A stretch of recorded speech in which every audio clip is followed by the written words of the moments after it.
cannot wait to share my thoughts about the tale.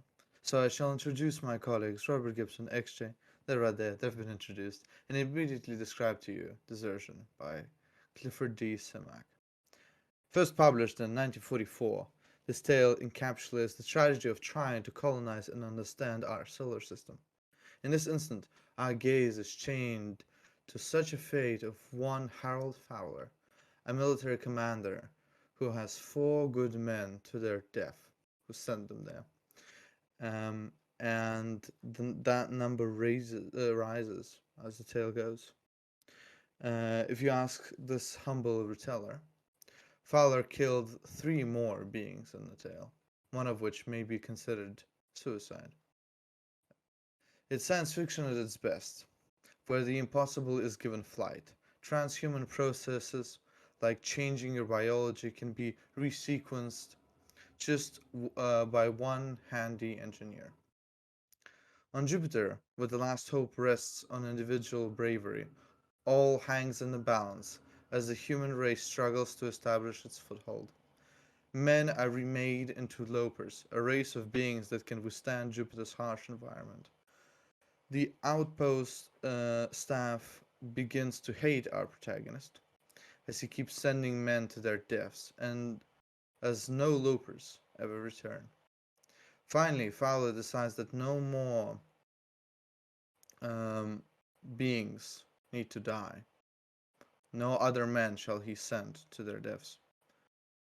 Therefore, he decides to take the risk himself. But he also takes his dog with him, Towser. And as the two of them get converted into Lopers, they begin exploring Jupiter. As time passes, both entities, first Towser and then Fowler, become disassociated with the animal self, realizing their previous existence was petty and pointless. Can Fowler be trusted? For they are no more human entire? What does this transcendence mean for the ones our protagonists leave behind? So many questions and so little time. I'm gonna go first. I'm not even gonna pass the mic to anybody. You can get in the line and think about what you're gonna say, but I don't really care because I've got something to say. I think that this is one of the most multifaceted stories that we've ever had on the podcast when it comes to interpretation. And I really believe that, even though I think that you could read this really straightforward and didn't even have a think in the world as to the implications or what has transpired right in front of you. But if you give it thought, if you actually place yourself in the universe of this short story, you can see the last revelation, the last moment of this tale, as either the salvation of the human species or its absolute death. You could either read this as a hopeful and inspiring story of things beyond, of the beautiful science that creates things that are impossible right now, of things that await us in the future. Or you could read this as the most abominable eldritch horror that one could ever imagine. This is either a story of uplifting power of the human spirit, or it's The Fly. And you, as the reader, get to decide how you feel about it. Because Fowler and Towser have made their choice. They have been indoctrinated by this feeling, just like all the other humans that have, animals, let's say, that have been converted into Lopers. And they disappear into Jupiter.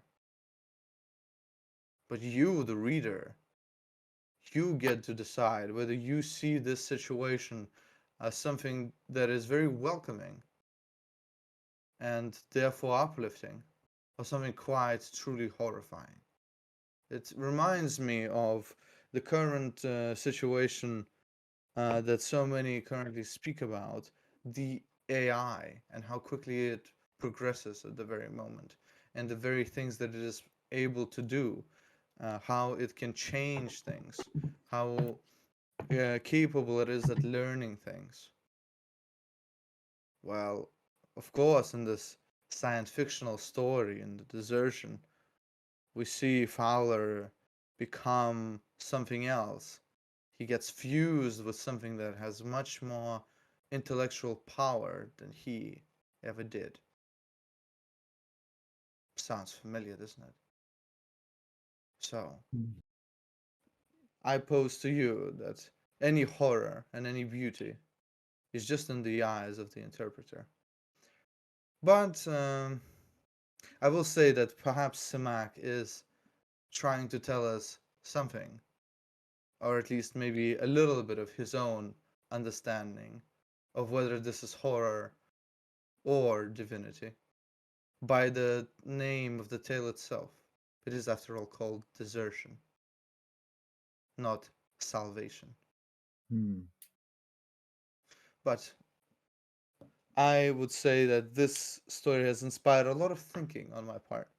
I think it is very well written, and it has a very interesting concept that is rarely explored to such an extent.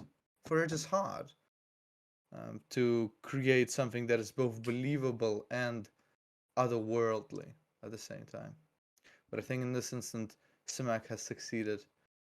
I don't really need to say anything else when it comes to this podcast. It's 10 out of 10. I mean, you'll probably will hear my voice, but the yeah, I'm not gonna make you wait here and sit. What is he gonna say next? Go read it. Type in Desertion, Clifford, Simak, and there will be the second result. It's like a PDF. It's widely available. There's a YouTube video with someone narrating it from the 70s or something like that. Same title, Desertion. It's like 29 minutes long. Read it, hear it. What are you still doing here? Anyway, here you go. XJ, what did you think about the tale? Oh, that's quite an endorsement. Never see. Have you ever given 10 out of 10 for anything? Not a serious 10 out of 10, I don't. Yeah. All right. Well, the very first sentence of the short story, the way it started, already gripped me, and I shall read. 4 men, 2 by 2, had gone into the howling maelstrom that was Jupiter and had not returned. And with that line, I was already hooked right into the story. And as the story progresses, I was starting to think to myself, well, this is Avatar, the James Cameron movie. Now all we need is is uh is the feeling that being in the body of the alien is better than being in the body of a man, and we probably have a precursor on our hands. And as I read further into the story, what do you know? The body of a Loper is uh, more uplifting than the poor husks that Fowler and his dog had left behind. And I was thinking to myself, well, it might be that James Cameron had read this and maybe borrowed a few ideas here and there. I think I I think I there are certain visual aspects of this story that I very much enjoy. I like the description of the environment of Jupiter itself. It is such a hostile environment that the men stationed on the surface of Jupiter itself uh, are pretty much forced to huddle in this one bunker, and I cannot imagine the sense of claustrophobia that have created in the people there. And against this backdrop, they are being sent out to Mm. to to test this, basically this um, process of being transmuted into a creature that is not entirely themselves, and and they have no idea if it worked, because all of the people they have sent out so far had not returned, and with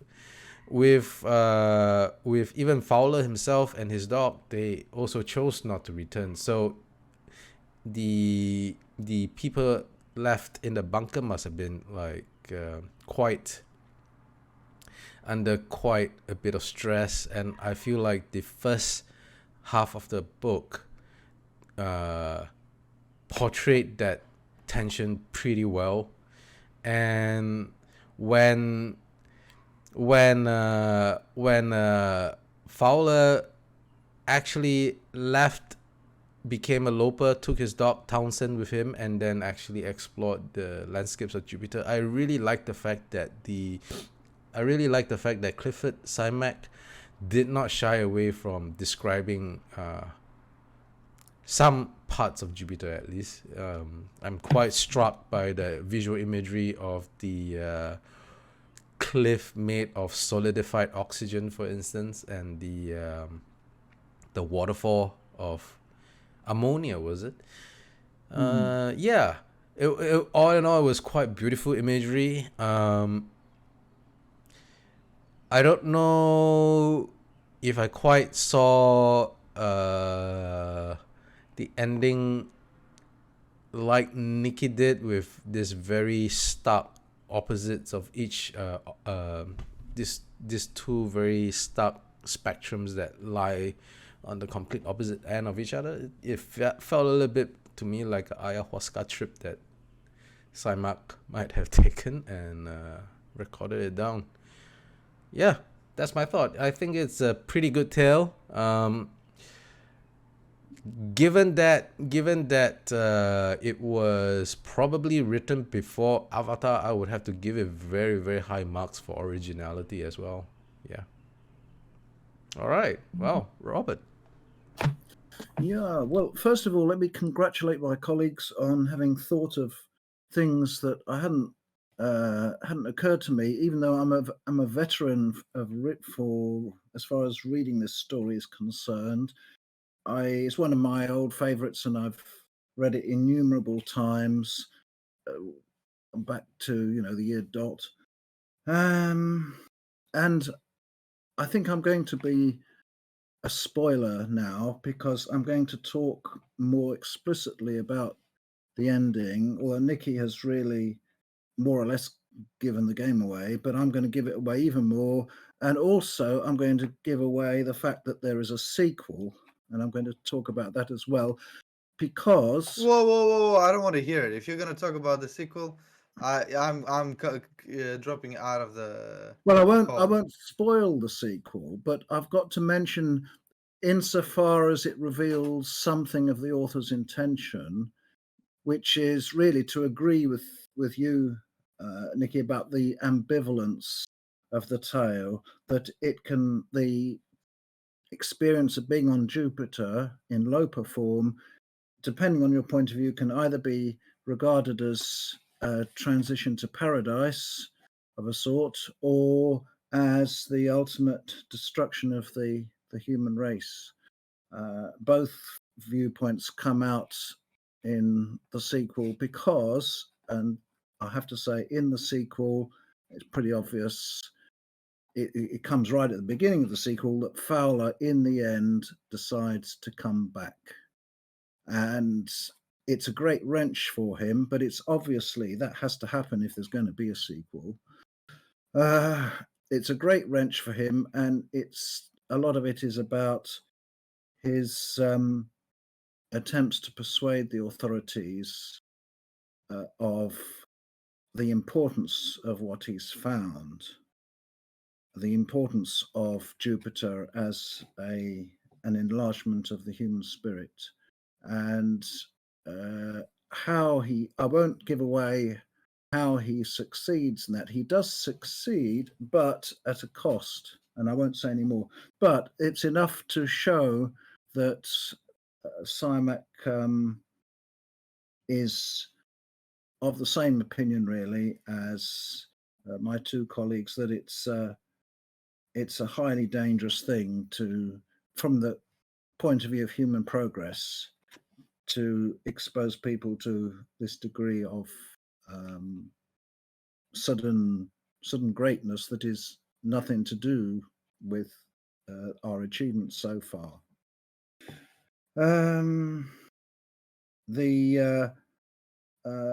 The idea of horror being in the eyes of the interpreter, as Nikki says, I think that invites comparisons with other literature.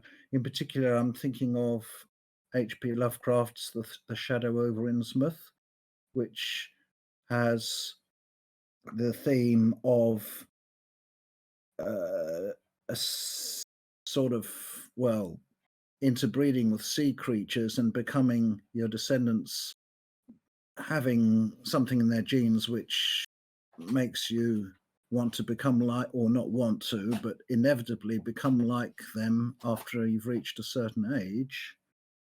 And that is regarded with horror in some of the story, and with a kind of blissfulness, which is, if you like, horror in a different mode at the end. I hadn't thought, unlike XJ, I hadn't thought of the comparison with Avatar, although now that he's mentioned it, I see that it's an obvious one. Well, yeah, they're both in the same genre. They're both in Pantropy. Yeah, right, I'm genre. wondering why I didn't think of that, and I think it's because, being a almost purely emotional guy, I go by atmosphere rather than so much by analysis of ideas. At least in some moods I do, and the atmosphere of this story, the mood of the story, is very different from Avatar. The mood of the story of Desertion, especially as it starts off, is actually very old-fashioned sense of wonder, science fiction. You think, cool, I wonder what it's like to be able to explore Jupiter. And these large issues start creeping in during the tale, but the thing that grips you right from the start is the idea of Jupiter and this enormous planet, and what could there be on there if only one could have a way of experiencing it directly. So that's the main point of what I mean to say. As I say, I'm an emotional guy, and the howling maelstrom, the ammonia storm, is an unforgettable beginning for a story. I would definitely give it 10 out of 10, which my colleagues will no doubt be astonished to hear. Impossible. Never happened before. No. Why would we? We are very astonished, Robert. I assure you. Yes. Well, yeah, I thought. Well, first of all, I think you gave me too much credit. I think so too. Whoa, that's getting a little bit personal there, Nikki. Lay off. Oh. So, the reason why the comparison to Avatar springs so readily forth to my mind is simply just because I work in the visual effects industry, and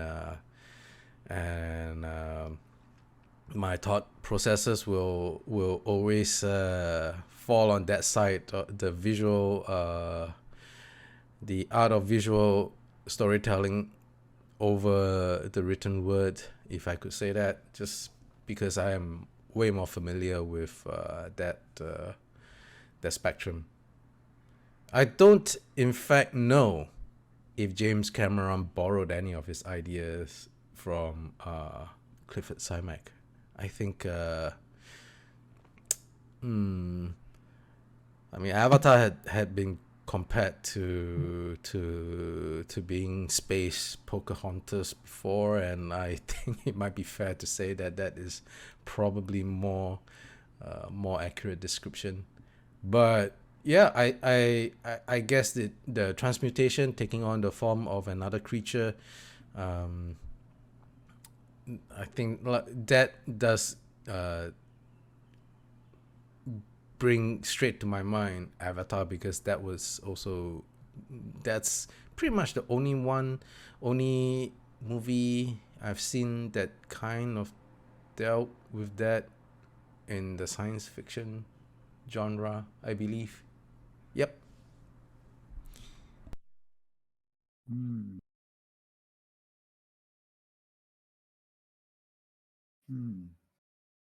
I doubt it. I don't think he would have got it from there because it's so basic an idea in science fiction. I say that, but then again, perhaps it's just because desertion's become so big a part of my mental furniture that I tend to think of it as, in a way, quite normal. Sort of.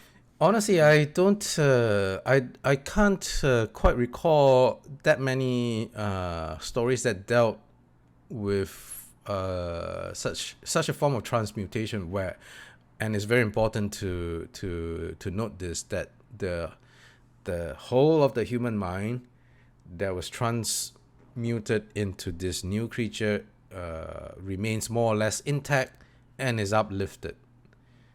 Well, Mm, uplifted depending on the way you look at it, obviously. But uh, I certainly can't think of any other stories that deal with it, even in literature. But then mm. I might be having very narrow vision at the moment. Can you think of Mm. anything, Robert? No, I suppose 1944 is very early anyway. Um, it's not likely that Simak was pipped to the post by any other writer at that early stage. So wait a minute. This is written somewhere during the Second World War. That's quite impressive. Yeah, yeah, Yeah, I said that when I was doing the recap. yeah. Oh, that is quite impressive. That's one hell of a that Mm, is yeah, that's way ahead of its time, really. mm. Well, the 1940s were a fantastic time for science fiction. The 1940s, and I suppose the early 50s. It's in ages to come. I think historians of ideas will wonder why people didn't take more note of this outpouring of science fiction. Um, it is remarkable.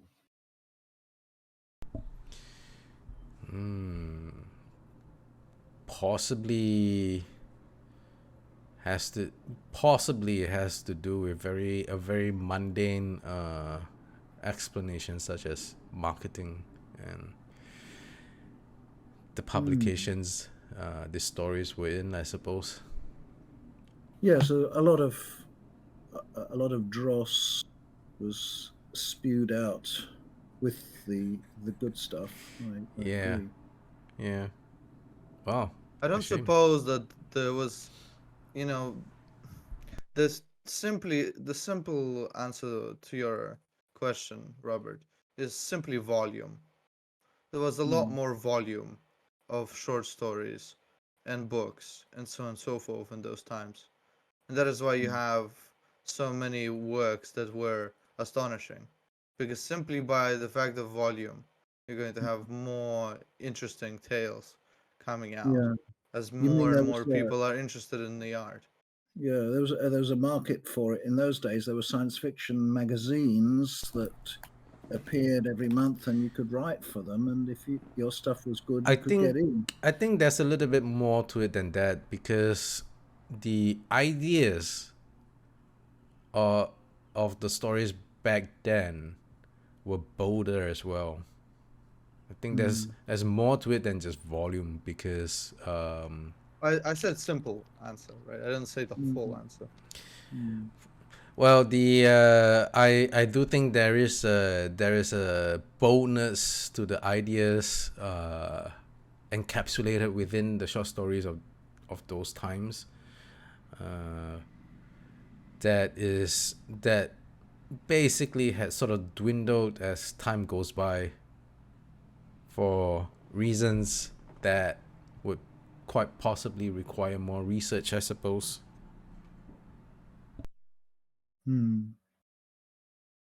Yeah, and also perhaps the quality of the command of the English language may have slipped somewhat. I don't know. Nah. I mean, we still have beautiful words like poggers. Come on, Robert. True, true. Yeah, I forgot about that one. I must admit. You Yeah. forgot about poggers? Yes. Sometimes we all wish we forgot about poggers. Yeah, I mean, Simak is an artist. You can't say anything else about him. Mm. At least Mm. to me, I got this anthology that Robert sent me a couple of months back. One of the stories is Brother. It's about these two individuals who are very different from one another. I'm not going to spoil it. Maybe we'll talk about it on the podcast at some point. But that one is also very powerful, and it's also very emotionally charged. So I was very surprised to see that actually you also found things to enjoy in it. But you did talk about more like scenery and stuff like that, I suppose. Why does it sound surprising to you that I would enjoy it? I'm curious. Because you focus more on like world building and environment and descriptions, and you did mention that the description of Jupiter was enjoyable to you. To be fair, so that was part of your Mm. feedback. Mm. Yeah, you have mentioned more than once on the podcast that um, the the experiences within the human psyche and the relationships between the people are on, let's say, a sort of a background thing for you rather than the thing that you look for in the stories. But I Mm. think the story's core is about the human experience. So that's why I was surprised. Mm. Mm. I see. Okay. Mm.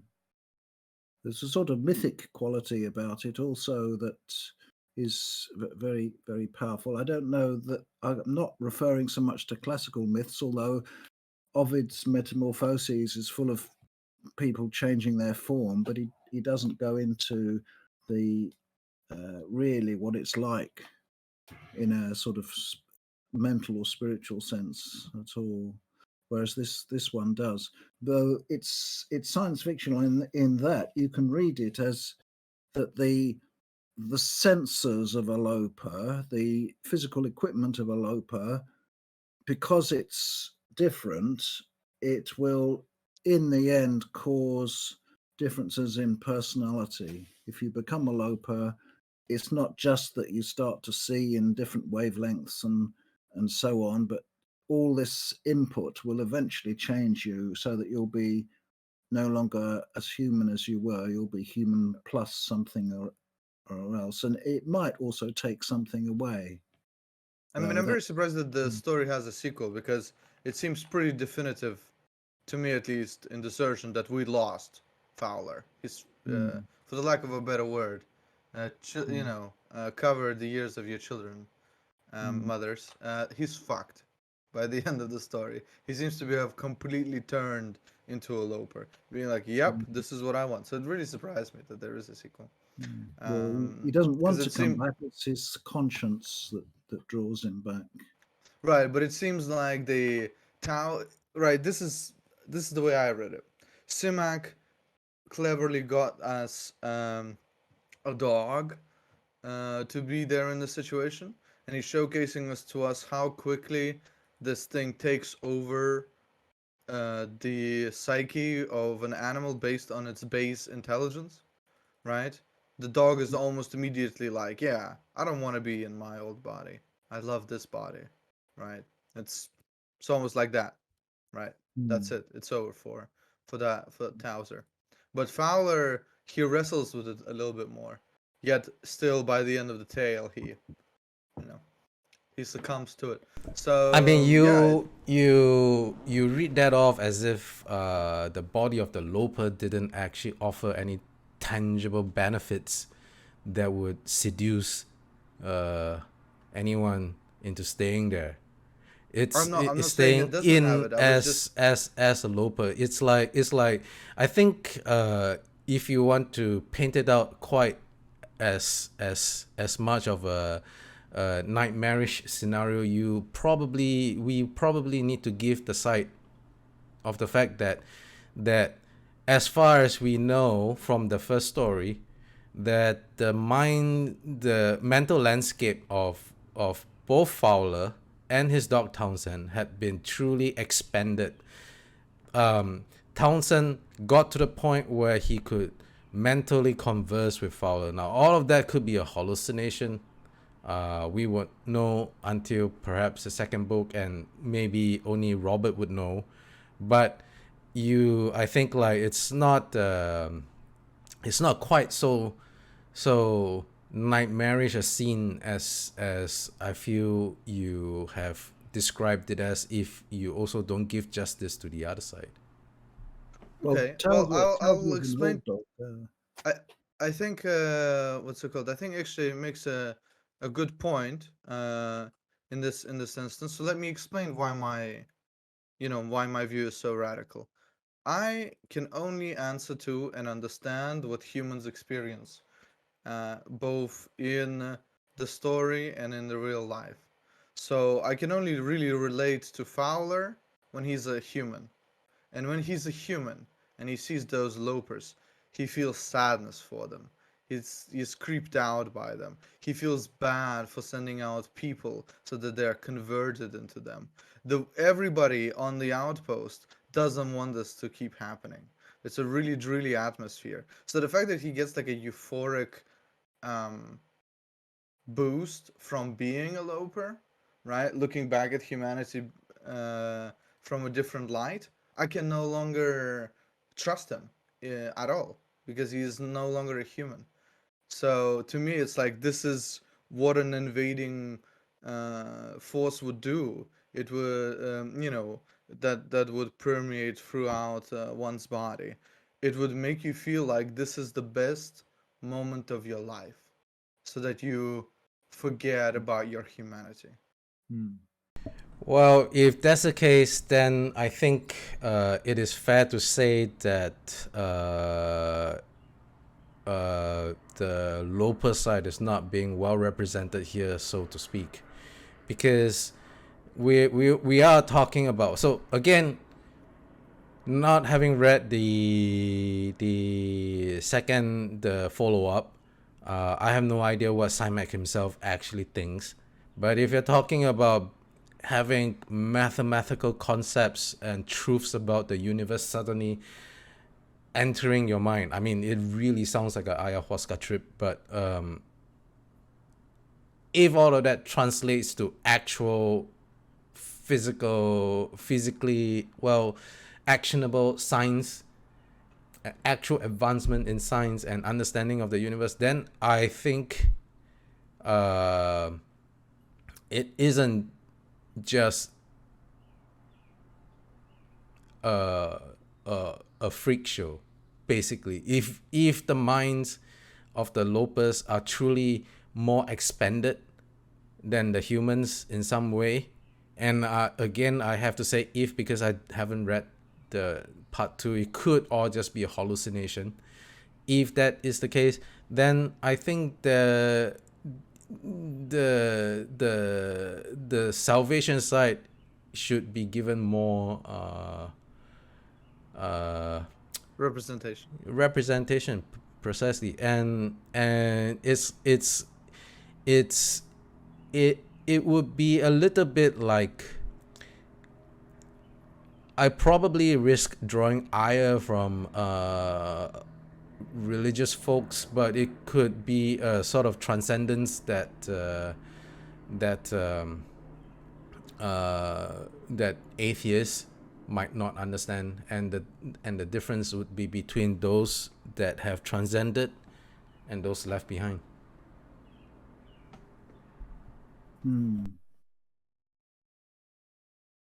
Interesting. Yeah. Do you want me to just read you the first 4 paragraphs, just a few lines of the sequel? It's quite an eye opener. Well, it's not No, an eye-opener. no. I No? actually, yeah, no. You don't want No, don't spoil the story for us, Robert. Well, spoiling would mean reading the end, but I'm saying to read the beginning. But it doesn't matter. All right, well, Anyway, fair enough. I can see that you're really caught up in this. So yeah, please go ahead. Ignore me. I don't know. I don't want to ignore you. I'm trying to read the expression on Nikki's face, but it's very enigmatic.